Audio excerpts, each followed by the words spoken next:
E aí, galera, tudo bem?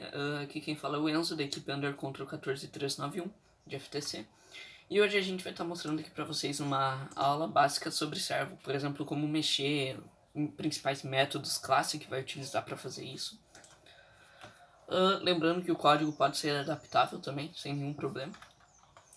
Para começar, a gente vai usar essa classe aqui, servo. A gente está mostrando o overview da FTC, que também tá na descrição dessa aula. Assim como o repositório que vai estar sendo disponibilizado, esse exemplo, né? O método que a gente vai utilizar vai ser o setPosition, que como é que funciona na FTC? Ao contrário do motor, que ele roda continuamente, tu vai simplesmente definir a velocidade dele. O servo tem um controlador externo que tu vai definir de 0 a 1. Então tu vai definir a posição mínima, que vai ser o 0, e a posição máxima, que vai ser 1. E simplesmente na programação tu vai mandar de 0 a 1. Mas como é uma double, ele tem 0.7, 0.8, já que existem essas posições de 0 a 1.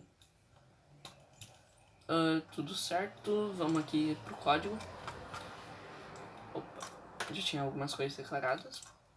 Para começar, tu tem que, se tu não tiver o import automático, que é recomendado ter na FTC, tu tem que importar, né? Então se importa assim, com essa linha de código. Para começar, tu tem que sempre declarar, né, a classe, o objeto que tu vai usar com a classe certa. Então a gente está usando, por exemplo, o servo. Tu começa declarando com servo e igual no, por exemplo.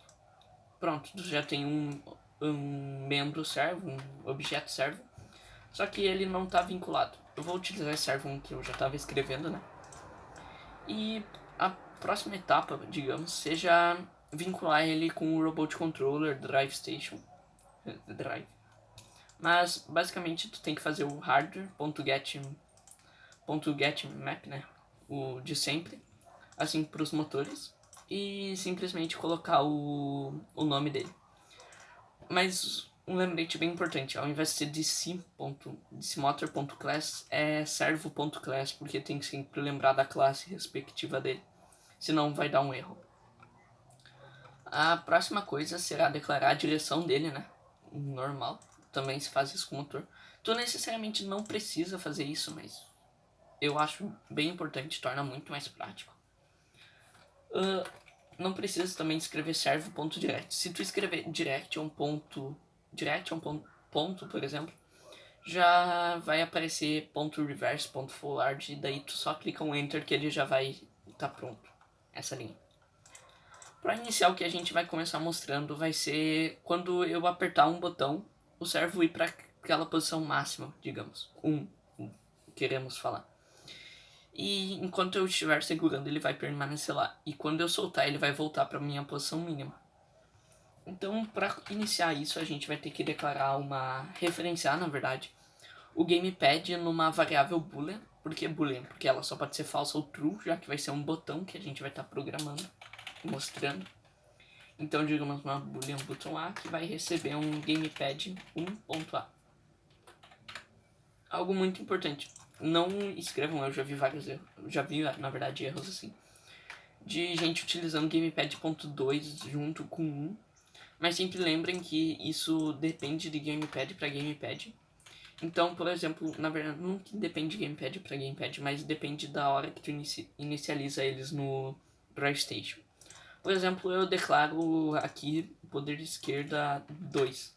Isso já está indo um pouco além da aula que é esperado, mas isso daqui basicamente não vai funcionar porque tu vai estar usando um gamepad para um lado e o outro em outro. Então é simplesmente mais prático sempre separar no que tu vai estar usando o teu gamepad 2 e no teu gamepad 1. Então não confundir isso, porque senão vai dar erro, tu vai precisar dos dois gamepads para fazer um movimento só, né? Então sempre cuidando isso. Algo então é um if, que é aquela estrutura básica de código que a gente vai simplesmente testar se isso ali é verdadeiro ou não. Se for, a gente vai, né? Se for verdadeiro, a gente vai pedir para o servo mandar ele ir para a posição 1.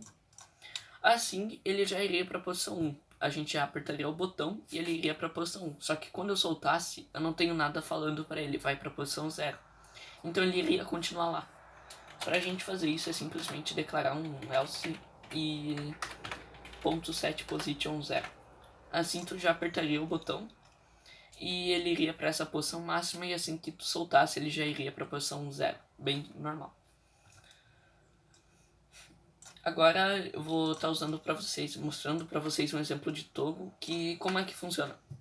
Tu aperta um botão, o servo vai para essa posição, e daí quando eu solto o botão, ele continua lá, ele não volta que nem esse. Isso é uma diferença crucial, porque tu não precisa estar segurando para fazer aquele movimento, né? Então se eu tiver que pilotar ao mesmo tempo e segurar um botão, às vezes pode ficar complicado. Então é bem mais prático simplesmente apertar ele e quando eu soltar ele permanecer lá. O toggle de exemplo que a gente vai estar mostrando para vocês foi referenciado, né, pegado de inspiração, de um post no Reddit, que a gente adaptou bem pouco. Mas basicamente o link do post vai estar na descrição do vídeo e também ele está comentado nas classes exemplos que já tem pronto, que a gente vai estar disponibilizando na descrição e no repositório. Vou utilizar o mesmo if, não precisa escrever outro. Basicamente a gente vai ter que fazer um verificador, né, para saber se esse if foi acessado, e se ele for, daí ele tem que logo fechar. Já vou falar por quê. Basicamente a gente cria pode ser esse assim, nomes fáceis para sempre se lembrar. E uma que vai definir o estado que vai ser o verificador. Lembrando que sempre que o boolean que for que vai mudar o estado do server, ele tem que ser true. Nesse exemplo, pelo menos, que a gente vai mostrar. Por quê? Porque a gente vai estar utilizando um operador ternário para fazer. E como é que vai funcionar? Basicamente, se essa variável que eu escrever do toggle, né, for verdadeira, ele vai enviar 1 para o servo, e se for falso, ele vai enviar 0. Então isso já vai fazer aquela mudança que a gente quer de 1 para 0, 0 para 1. Só que como a gente vai estar fechando esse if aqui, que para fazer isso a gente tem que colocar um operador lógico, logo em seguida um ponto de interrogação, porque ele vai testar o inverso da variável, né? Então eu tô com essa variável aqui int_a. Se ela for verdadeira, ela vai ser falsa. E se ela for falsa, ela vai ser verdadeira. E se lembra que a gente inicializou ela como falsa? Então a primeira vez que eu apertar ela vai ser verdadeira, já que tá com esse inverso, né? E vai acessar esse if. E daí ela vai testar se esse toggle é verdadeiro ou falso.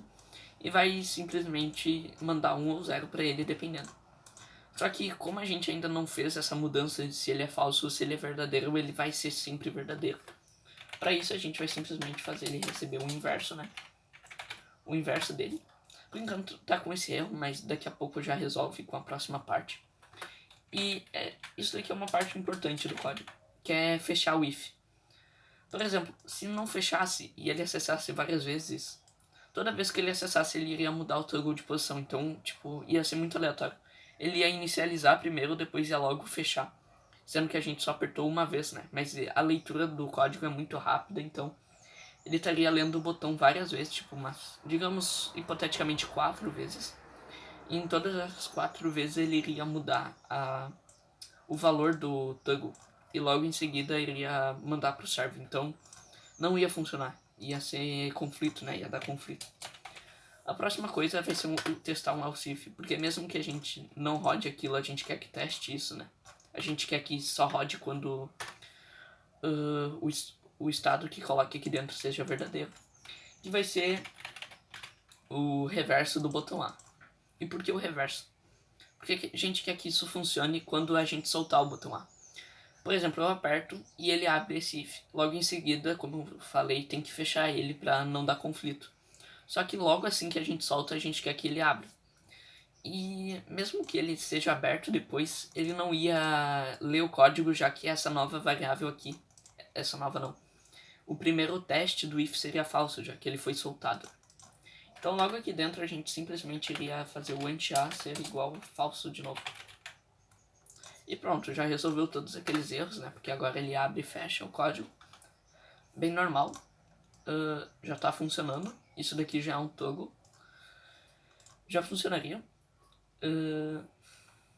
Eu acho que eu não tô me esquecendo de nada, né? Vai saber se geralmente pode acontecer esses erros. Mas é isso, só salientando aqui, deixando mais. O post de referência para esse toggle está na descrição do vídeo. O repositório com os exemplos do código que eu vou disponibilizar assim que a aula lançar também está na descrição. O overview também vai estar na descrição. No mais é isso. Vai estar na descrição as referências que a gente pegou para a aula e o que a gente utilizou. Então, valeu!